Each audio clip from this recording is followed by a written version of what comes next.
Estamos ao vivo aqui na TV Tupi. Então vamos nós. Pessoal, ó, vou colocar aqui para vocês as anotações do Word. Apareceu para vocês, Biologia nono ano, professor eu, carinha feliz, enzimas, tá? Vamos lá. Gente, quando a gente fala sobre enzimas na verdade são proteínas especiais que elas têm a função de catalisar as reações bioquímicas nos seres vivos, tá? Quando a gente fala sobre catalisadores, são substâncias que aceleram as reações químicas. Como as enzimas fazem isso no nosso organismo, elas são conhecidas como catalisadores biológicos, tá bom? Ok até aqui? Todo mundo me ouvindo? Sim. Pronto, então vamos lá.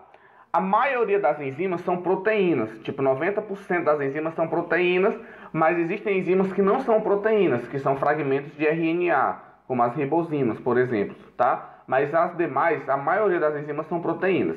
Entendam uma coisa, a maioria das enzimas são proteínas, mas nem toda proteína é uma enzima, tá bom? Existem outros tipos de proteínas que não são enzimas, mas as enzimas é um grupo especial de proteínas. E eu pego a primeira coisa que vocês têm que saber, qual é a função de uma enzima? Elas aumentam, elas aceleram as reações químicas que acontecem no nosso corpo. Para você ter ideia, gente, as enzimas, elas conseguem aumentar a velocidade de uma reação na ordem de 10 elevado a 5 vezes o valor original. Então, se uma reação acontecia a, sei lá, 10 metros por segundo, né, ela consegue aumentar isso na ordem de 1 milhão de vezes. Para você ter ideia, eu lembro que eu ouvi uma professora falando que se a gente não tivesse enzimas, eu até falei para vocês na sala, não foi? Que a gente tomaria café da manhã e só iria almoçar anos e anos depois, porque ainda estaria digerindo a comida, né? Ia tirar um dos maiores prazeres da vida, que é comer. É muito bom comer. Quem gosta de comer aqui? Comer é perfeito, é maravilhoso. Gente, comer é um negócio assim que é a oitava maravilha do mundo, é comer. É algo essencial. Não só essencial, mas é algo muito prazeroso. Quando você tá com fome assim, aí vem aquela lasanha, oh meu Deus, aquele... Não, falar de comida agora não, porque falar de comida nós vamos salivar e morrer de fome aqui. Vamos voltar. Então, comer é muito bom. Aquela pizza bem quentinha de frango. Para, que eu tô só com creme crack aqui em casa, que eu ainda não comprei as minhas coisas. Vamos voltar. Ó, tristeza. Gente, então vamos lá. Como a gente fala de enzimas, pensem logo nisso. Enzimas são catalisadores, ou seja, são substâncias, são proteínas que aumentam a velocidade das nossas reações químicas, sem interferir na reação, tá? Ela não vai alterar a reação, ela só vai acelerar. E como é que uma enzima atua? Agora você vai ter que pensar comigo o seguinte, vamos pensar um pouquinho agora sobre química, tá? Quando a gente estuda sobre química, a gente pensa no seguinte, ó. Existe um conceito que é chamado na química de energia de ativação, que a gente representa por EAT. A energia de ativação é a quantidade mínima de energia que uma reação precisa ter para que ela aconteça. Então pensa no seguinte, ó. Imagina que está aqui a Gabi. Vou desenhar aqui a Gabi. Deixa eu até vir para cá. Pronto, na tela de vocês. Então eu vou desenhar aqui, ó. Imagina que eu tenho aqui a Gabi. Tá aparecendo o desenho? Pronto. Tá aqui. Aí a Gabi, ela vai desenvolver, se transformar em Gabimon. Só que para ela se transformar nessa nova Gabi, né? Para ela se transformar nessa nova Gabi, que tá bem aqui, ó, a nova Gabi, vou desenhar a nova Gabi de azul. Para ela conseguir se transformar nessa nova Gabi, ela tem que romper uma barreira, ela tem que conseguir passar por essa barreira. Lá em cima ela vai começar a se transformar para finalmente ela virar essa nova Gabi. Concorda comigo que quanto maior for essa barreira de energia, mais demorado vai ser a reação? Faz sentido? Tá? Essa barreira é o que eu vou chamar de energia de ativação. A Gabi, para se transformar nessa nova Gabi, essa Gabi 2.0, essa diva, ela vai ter que romper essa barreira de energia. Ou seja, ela precisa de uma energia mínima para poder se transformar. Essa quantidade de energia aqui é o que as reações, é o que as moléculas precisam para poder se transformar nos produtos. Quanto maior for essa energia de ativação, menor é a velocidade da reação. O que é que uma enzima faz? Por que uma enzima consegue acelerar uma reação química, gente? Porque as enzimas, elas diminuem a energia de ativação. Olha para essa figurinha aqui, ó. Imagina que essa daqui é a reação sem a enzima. Olha o caminho que as moléculas vão ter que percorrer até se transformar num produto. Estão vendo aqui a figurinha? Então as moléculas vão ter que partir por esse caminho. Olha o tamanho da energia de ativação. Para que elas consigam se transformar nos produtos e virar novas moléculas, elas vão precisar passar por isso aqui. Com a enzima, é como se a enzima criasse um caminho, criasse um atalho. E aí, ó, indo por aqui com a enzima, olha o tamanho, a energia de ativação diminui ou não? Ó. Elas aceleram a reação química, por quê? Porque elas diminuem a energia de ativação. É como se elas propusessem um atalho, é como se a reação pegasse um atalho, que a energia é menor, a barreira é menor, e aí elas conseguem finalmente transformar um produto mais rapidamente. Então, o que é que você tem que saber sobre a enzima? Que as enzimas são catalisadores, que elas aceleram as reações químicas do nosso organismo, e que elas fazem isso por quê? Porque elas diminuem a energia de ativação, tá certo? Guardem essa informação. Gente, outra coisa extremamente fundamental no estudo das enzimas é que as enzimas são substâncias extremamente específicas, ou seja, elas possuem uma alta especificidade. Cada enzima atua sobre um determinado grupo de substâncias. Por exemplo, vou dar aqui um exemplo. A cauane, ela é uma molécula. A enzima que atua na cauane, que faz a cauane conseguir fazer a reação, é uma enzima chamada cauanase. Geralmente as enzimas terminam com a palavra ase. Então o que é que seria, por exemplo, uma lipase? Lip tem a ver com o quê? Lipídio, né? Lipases são enzimas que quebram gorduras. O que é que seria uma protease? Quebra proteína. São enzimas que quebram proteínas. O que é que seria, por exemplo, uma sacarase? A enzima que atua na sacarose. Lembram da aula de carboidratos que a gente falou sobre intolerância à lactose? Pessoas que têm intolerância à lactose é porque elas não têm a enzima lactase, que é a enzima que quebra as moléculas de lactose. Como a pessoa não produz essa enzima, ela não pode ingerir alimentos que tenham lactose, porque a lactose não vai poder ser digerida no organismo dela, porque ela não tem a enzima. Por isso que essas pessoas têm que comprar. Essa enzima já vende em sachê. E aí elas jogam a enzima, né, um pozinho na comida, e elas podem comer, porque aí já tem a enzima.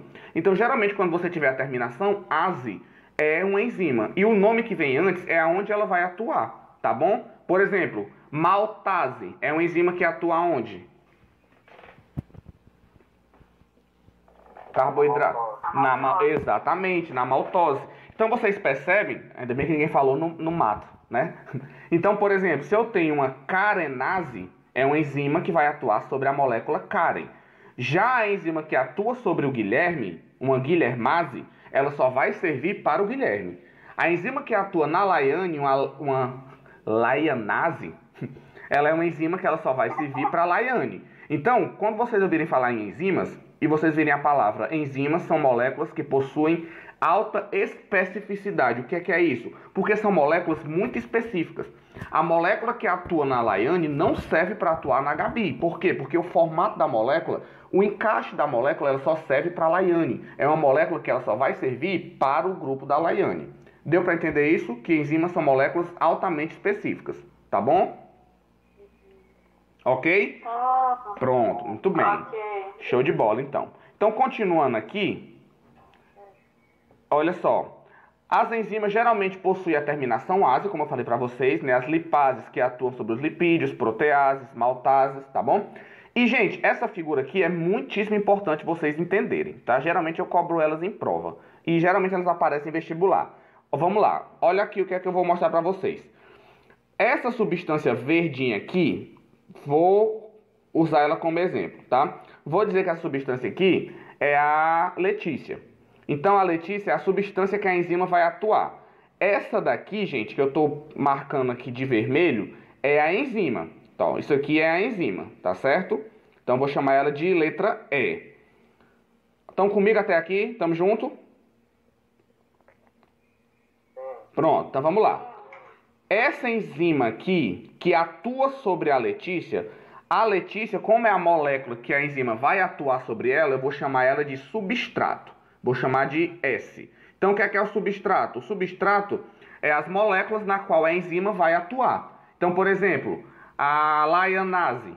Qual é o substrato da laianase? Quem é a molécula que a enzima laianase atua? Exatamente. Então a Laiane, ela é o substrato ou ela é a enzima? Ela é o substrato. O substrato é onde a enzima vai atuar. Então, por exemplo, na alisonase. A alisonase é a enzima. O alison seria o quê? O substrato. É a molécula na qual ela vai atuar. Certo? Até aqui deu para entender o que é enzima e substrato? Tudo bem? Pronto. Gente, o local onde vai acontecer o encaixe, entre substrato e a enzima é chamada de centro ativo da enzima. Tá certo? Então, Carlinhos, o substrato onde ela vai atuar? O substrato é a molécula que vai reagir. A enzima é onde é que vai acontecer a reação, né? Tá certo? E o local do encontro entre a enzima e o substrato ele não vai atuar em qualquer região da enzima. Existe uma região específica para onde a reação vai acontecer. Essa região é o que nós vamos chamar de centro ativo da enzima. Perceba, gente, olha só, imagina que esse substrato aqui seja a Letícia. Essa enzima aqui é uma leticinase. Vocês estão vendo aqui, ó, que esse encaixe aqui, ele é um encaixe que ele só dá certo para o substrato da Letícia. Se for outro substrato, já não vai dar certo. O centro ativo da enzima, ele só é próprio para o substrato que ele vai atuar, tá bom? Se vier outra molécula metida aqui, querendo atuar nessa enzima, não vai dar certo porque o encaixe não dá certo. Antigamente, esse modelo aqui era chamado de modelo chave-fechadura. Ou seja, para cada chave, né, há uma fechadura específica. Ou seja, para cada substrato há uma enzima. Mas a gente mudou, né, os bioquímicos mudaram. Não se usa mais esse termo chave-fechadura. Por quê? Porque quando a gente fala em fechadura, a gente já está pensando no encaixe perfeito. E na verdade não é assim. O encaixe da enzima não é perfeito. Quando o substrato se junta com a enzima, aí ela vai se mudando, ela vai se modificando até ficar perfeito. Então, na verdade, a gente chama de modelo induzido. Quem aqui já colocou luva na mão? Eu. A luva... Todo domingo. Pronto, quando a gente vai calçar a luva, né? A luva ela não tem um formato exatamente perfeitinho, não. Mas quando a gente bota a nossa mão, aí encaixa bem direitinho e o formato fica igual da nossa mão. Mas o formato antes já era perfeito para a nossa mão? Não. Mas quando eu coloco a mão, o formato fica perfeito. Da mesma forma é uma enzima. O centro ativo, ele não é exatamente perfeitinho para o substrato, não. Mas na hora que aquele substrato encosta no centro ativo, ele muda um pouquinho o formato até encaixar perfeitamente. Tá bom? Então a gente chama isso de modelo induzido. Tá certo? Porque ele vai ser induzido na hora que o substrato encostar. Ok? Então, gente, voltando aqui, ó. Vamos lá, recapitulando. Enzima, substrato, centro ativo. Quando o substrato se junta com a enzima, a gente forma o famoso complexo enzima-substrato, que aí eu represento assim, ó, E e o S juntinho, tá? Depois que eles se juntam, né, à medida que a reação vai acontecer, o complexo formou, ó, tá vendo que eu já mudei a cor aqui? Já se formou agora um produto, enzima e produto, e aí os produtos se soltam, tá? Imagina comigo que isso aqui é uma molécula de sacarose. Sacarose é um disacarídeo, não é? Lembram? Sim. Pronto. Se a sacarose é um disacarídeo, é porque ela está formada por glicose e frutose. Quando a sacarose se junta com a enzima sacarase, depois que forma o complexo, o que é que vai acontecer? A sacarose vai ser quebrada e aí você vai formar o quê? Vai liberar glicose e vai liberar a molécula da frutose, ou seja, a reação aconteceu, a enzima quebrou a molécula, tá bom? Então, antes da reação acontecer, você tem enzima substrato. Depois que a reação acontece, você tem enzima produto, que esse produto é justamente a glicose e a frutose aqui no exemplo que eu dei, tá bom? Gente, deu para entender como é que atua uma enzima? Pronto. Ok? Isso aqui é uma forma bem resumida, tá, gente? Porque, na verdade, não tem só um mecanismo de ação. Existem mais de 5 mecanismos diferentes, tá? Só que, como nós estamos no 9º ano, esse mecanismo aqui já é o suficiente para vocês entenderem. Então, vamos recapitular aqui rapidinho. E é a enzima, S é o substrato, tá? O encaixe do substrato com a enzima acontece no sítio ativo. Quando eles se juntam, eu formo o complexo enzima-substrato. Depois, esse substrato se transforma num produto e aí ele se solta da enzima. E a enzima depois está pronta para começar o ciclo tudo de novo, tá bom? Então vamos lá. Gabriel Melo, tudo bom, Gabriel? Saudade, cara. E aí, cara, tudo bom? Tudo bem, outra lenda aí. Cara, esse menino é foda, esse menino é muito bom. Tá só o... Caraca, meu parceiro. Aí, só os lendários aí, viu? Daniel, Melo, tá só a nata. É isso aí, faltava só aparecer a Cintia aí acabava logo com tudo. Lira, é isso aí. Vamos lá, e futuramente vocês, viu? Futuramente vocês aí, no ano atual, futuramente também vão ser os lendários. Só estudar. Então, gente, oi. Ela tá no Hospital da Mulher agora, cara. Foi, eu vi, ela conseguiu um estágio lá. Graças a Deus. Pessoas, então olha só. Cíntia foi uma das melhores alunas de biologia também. Pessoal, então para encerrar, olha só. A gente já viu como é que uma enzima atua. Já vimos o que é uma enzima, né? As regiões da enzima. E por último, a gente tem que pensar o seguinte. Quais são os fatores que influenciam na atividade enzimática, tá? Então vamos lá. Prestem atenção em um detalhe. Temperatura é o primeiro fator, tá certo? Quanto maior a temperatura, mais a enzima vai funcionar rapidamente. Porém, preste atenção em uma coisa muito importante. Preste atenção, isso aqui é muito importante. Para toda enzima, existe tanto uma temperatura como um pH ótimo. Então, eu vou escrever aqui para vocês uma coisa. Ó.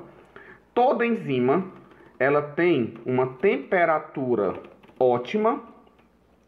Temperatura.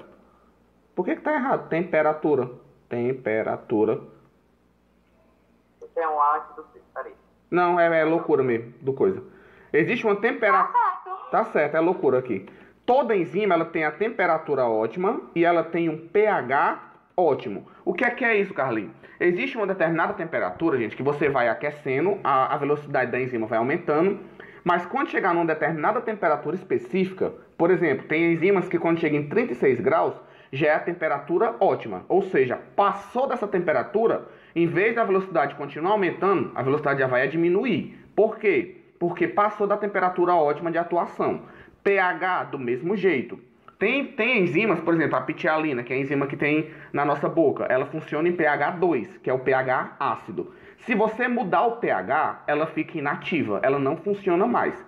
Então, para cada enzima, existe a temperatura ótima e existe o seu pH ótimo, tá bom? Passou dessa faixa de temperatura ou dessa faixa de pH, a enzima ela não vai mais atuar, tá bom? A velocidade não vai mais aumentar.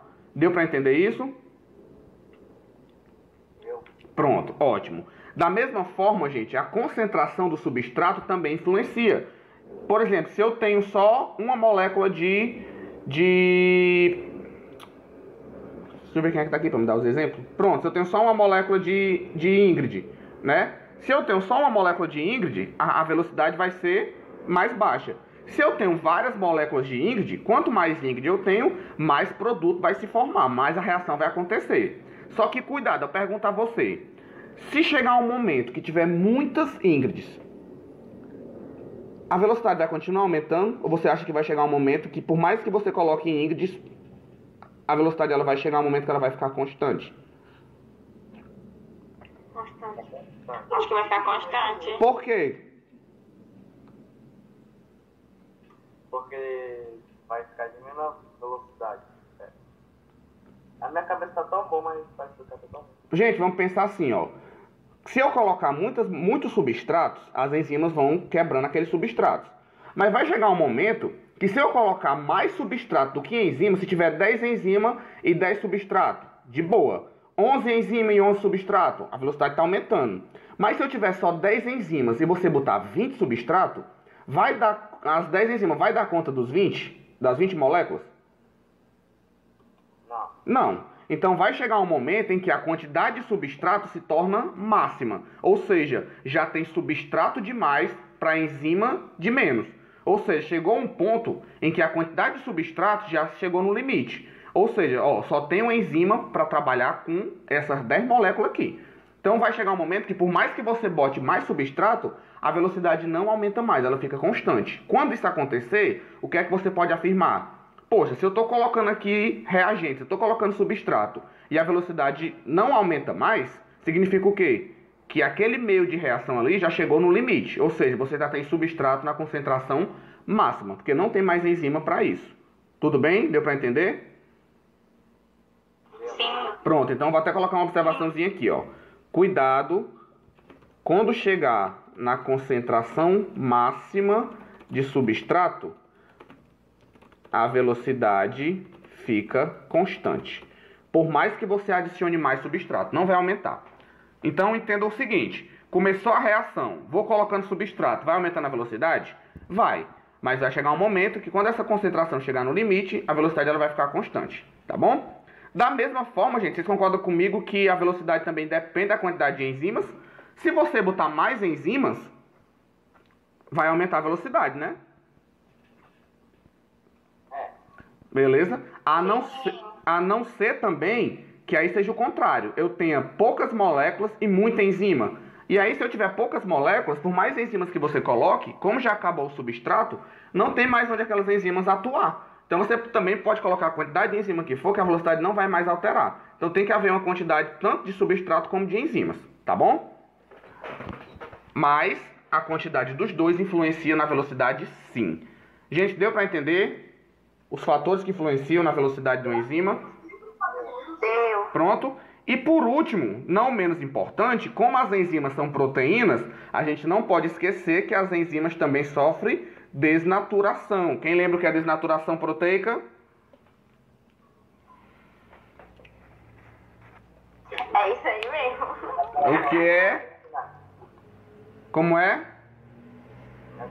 A denaturação da proteína. Sim, o que é uma desnaturação proteica? É quando você aumenta a temperatura da proteína e faz com que ela perca a função. Exatamente. Gente, como as enzimas são proteínas, é por isso, Pedro, que existe a temperatura ótima. Porque se você aumenta a temperatura demais, a enzima vai desnaturar. E aí ela fica inativa, ela não funciona mais, tá? É por isso que para cada enzima existe a sua temperatura ótima. Porque se passar disso, ela pode desnaturar. Até falei para vocês que quando a pessoa morre num incêndio, em queimadas, né? Às vezes ela morre pela fumaça, mas ela também morre por quê? Porque o alto calor, a alta temperatura vai desnaturando as enzimas do organismo, vai desnaturando as proteínas.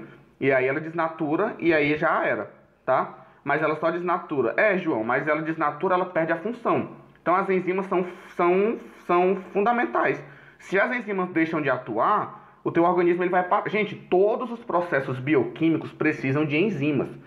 Existem milhões de enzimas. Para cada reação do nosso corpo, para cada grupo de reação do nosso corpo, tem que ter uma enzima para fazer o processo.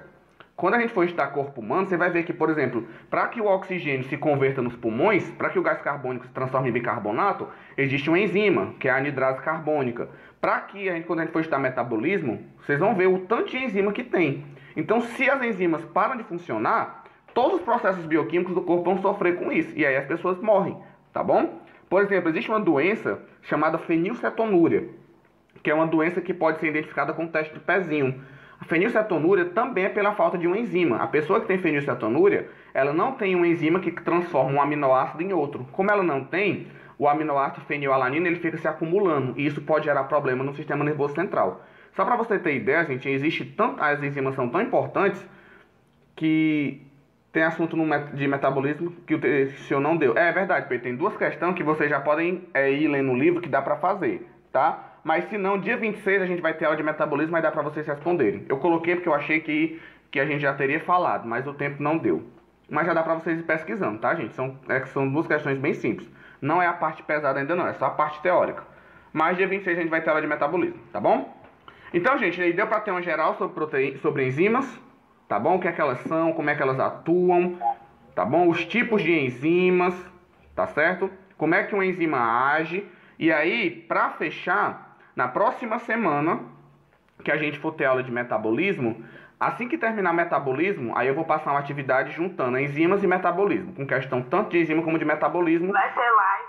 Vai ser live. As aulas de vocês, toda sexta-feira eu só faço live. As outras turmas eu gravo, mas com vocês eu faço ao vivo. Carlinhos, não Oi. esquece de postar essas anotações. Não, já vou postar agora. Não esquece de postar aquela